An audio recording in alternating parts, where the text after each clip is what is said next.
કેમ છો? કાચો ગુજરાતીના આપ સૌને જય શ્રી રામ. ઇન્ડિયા ન્યુઝીલેન્ડની સિરીઝ પૂરી થઈ ગઈ. જીતી ગયા આપણે 4-1 મજા આવી ગઈ ને ભાઈ. આવી ગઈ.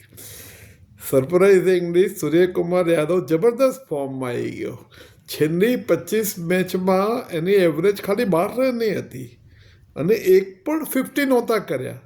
અને આ 5 મેચની સિરીઝમાં 3 50 કર્યા અને જબરદસ્ત રમ્યો. હાઈએસ્ટ સ્કોરર બન્યો 241 રન કરીને સિરીઝનો. 215 કરીને ઈશાન કિશન હાઈએસ્ટ સ્કોરર બન્યો અને એક સેન્ચુરી મારી એ જુદી. સૂર્યકુમાર યાદવ ને Ishan Kishan they were the highlights of the tour આપણા માટે. અને બંનેનું ફોર્મમાં આવવું એટલું બધું જરૂરી હતું આપણા માટે. બંને આવી ગયા. હવે અનફોર્ચ્યુનેટલી સેમસંગ બરોબર રમ્યો નથી એટલે એવું લાગે છે કે હવે ઈશાન કિશન અને અભિષેક ઓપનિંગમાં રમશે અને તિલક વર્મા ઓકે થઈ ગયું છે, હવે ફિટ છે એટલે હવે નંબર 3 પર એ રમશે એવું લાગી રહ્યું છે. અને અક્ષર પટેલે સારી બોલિંગ કરી, 3 વિકેટ લઈ ગયા અને બહુ ક્રિટિકલ ટાઈમે કરી. અર્શદીપે રન તો બહુ આપ્યા પણ 5 વિકેટ લઈ ગયો અને એને કારણે સિરીઝમાં 8 વિકેટ લઈને હાઈએસ્ટ વિકેટ એણે લીધી.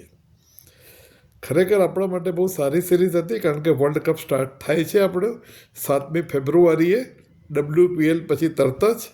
અને આ લોકોના ફોર્મમાં બહુ હાર્દિક પંડ્યા પણ સારું રમ્યું. હાઈએસ્ટ જે નેટ રન રેટ કહેવાય રન પર બોલ એ 249નો હાઈએસ્ટ રન રેટ આનો અભિષેકનો જ હોય તો અભિષેક શર્માનો, પણ સરપ્રાઇઝિંગલી શિવમ દુબેનો 246નો છે.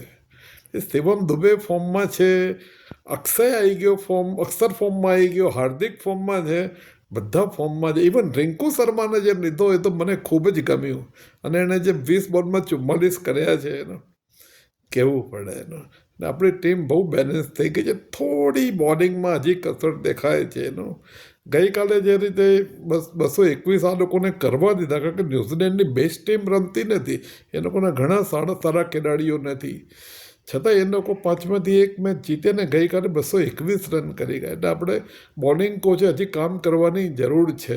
રન આ લોકો થોડા વધારે આપે છે. ભલે હર્ષદીપ વિકેટ ટેકિંગ બોલર છે પણ રન વધારે આપે છે.